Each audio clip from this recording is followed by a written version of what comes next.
लड़की अपनी माँ का पीछा करते हुए भयभीत हो गई जब उसने देखा कि उसकी माँ शायद इंसान नहीं है, क्योंकि माँ हर बार घर से निकलने से पहले एक विशालकाय सुअर को साथ ले जाती थी और फिर बिना कुछ कहे अकेले गाड़ी चलाकर चली जाती थी और अगले दिन थकी हारी घर लौटती थी। लेकिन अजीब बात यह थी कि वह सुअर भी गायब हो जाता था। बाद में माँ चुपके से खून से सनी कोट को साफ करती थी और माँ की ये सारी अजीब हरकतें छुपकर देख रही छोटी मेई की नजरों से बच नहीं पाई। वह जानने के लिए बेताब थी कि माँ आखिर कौन सा गुप्त रहस्य छुपा रही है। इसलिए इस दिन जब माँ घर से निकली तो वह तुरंत उसके पीछे दौड़ पड़ी, यह तय करके कि वह सच्चाई का पता लगाएगी। लेकिन क्योंकि उसे जन्म से ही अस्थमा था, वह ज्यादा दूर नहीं दौड़ पाई और अस्थमा के दौरे के कारण उसे छोड़ना पड़ा। समय के साथ छोटी मेई के मन में संदेह और बढ़ता गया। उस दिन वह अपने मन की जिज्ञासा को आखिरकार दबा नहीं पाई, तो जब उसकी माँ बर्तन धो रही थी, उसने कोशिश करते हुए माँ से पूछा कि वह सुअर को लेकर कहाँ जाती है।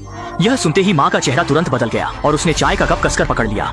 देखते ही माँ सच बताने को तैयार नहीं हुई तो छोटी मेई ने फिर से पूछना शुरू किया, लेकिन अगले ही पल माँ ने चाय का कप जमीन पर फेंक दिया और छोटी मेई को चेतावनी दी कि वह ज्यादा बात न करे। मजबूरी में छोटी मेई गुस्से में वहाँ से चली गई, लेकिन माँ जितना छुपाने की कोशिश करती, छोटी मेई उतनी ही जिज्ञासु हो जाती कि आखिर इस सब के पीछे क्या सच्चाई है। उसे पूरा यकीन था कि उसकी माँ आज जरूर कोई बड़ा रहस्य छुपा रही है।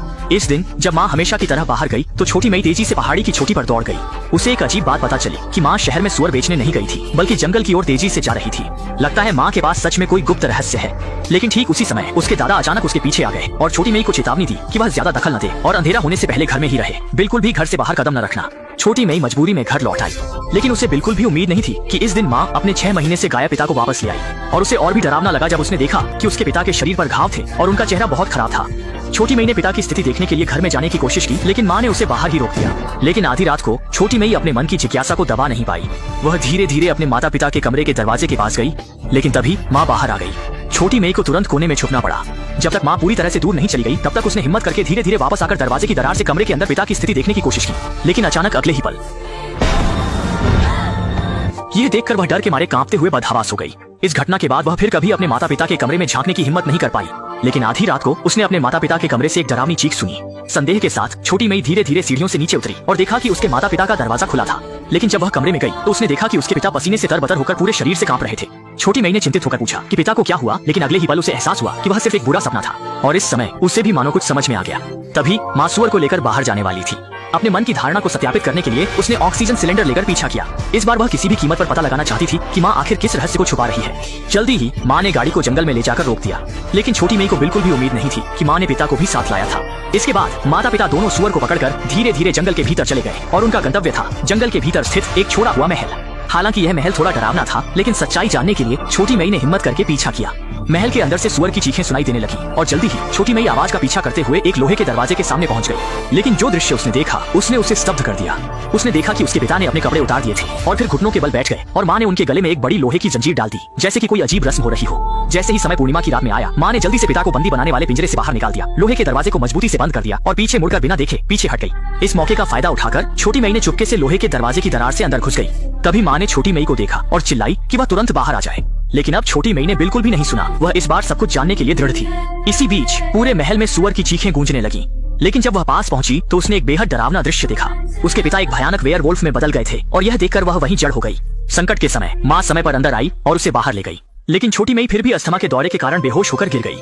अच्छा हुआ कि माँ ने समय पर उसे ऑक्सीजन दी, तभी उसकी जान बच पाई। अगले ही दिन सुबह पिता चेहरा मुरझाए हुए कुर्सी पर बैठे थे। वह नहीं जानते थे कि बेटी को यह सब कैसे समझाएं और छोटी मेई गुस्से में अपने कमरे में लौट गई और पिता द्वारा दिए गए सभी कपड़े फाड़ दिए। वह यह स्वीकार नहीं कर पा रही थी कि उसके पिता एक राक्षस हैं। लेकिन आधी रात को उसने देखा कि कोई उसके कमरे के दरवाजे पर दस्तक दे रहा है। सोचा भी नहीं था कि वह उसके अपने दादा थे। असल में वह नहीं चाहते थे कि छोटी मेई के मन में कोई मानसिक छाप रह जाए, इसलिए उन्होंने उसे चुपके से अपने गांव ले जाने का फैसला किया। लेकिन जब वे आधे रास्ते में थे तो माता पिता ने शॉर्टकट लेकर उनका पीछा किया। वे छोटी मेई को ले जाने की अनुमति नहीं देंगे और छोटी मेई किसी भी कीमत पर माता पिता के साथ वापस नहीं जाना चाहती थी। खींचतान के दौरान पिता को दादा ने एक घूंसा मारकर गिरा दिया, लेकिन अपनी बेटी को रोते हुए देखकर दादा का दिल पिघल गया और उन्होंने समझौता कर लिया। इस तरह छोटी मेई को फिर से माता पिता के पास ले जाया गया और पिता ने छोटी मेई के संदेह को दूर करने के लिए उसे उस रात के महल में ले गए और फिर उसे परिवार के उस अज्ञात रहस्य के बारे में बताया। असल में उनके परिवार पर एक श्राप था और जैसे ही परिवार के सदस्य वयस्क होते हैं, पूर्णिमा की रात को वे वेयरवुल्फ में बदल जाते हैं और जब वह वेयरवुल्फ में बदल जाता है तो खून का प्यासा और हिंसक हो जाता है। छोटी मेई को चोट न पहुंचे इसलिए वे इतनी दूर दराज से महल तक आते थे, क्योंकि हर बार वेयरवुल्फ बनने पर वह जीवित प्राणी को खाने की इच्छा करता था, इसलिए माँ एक सुअर लाती थी।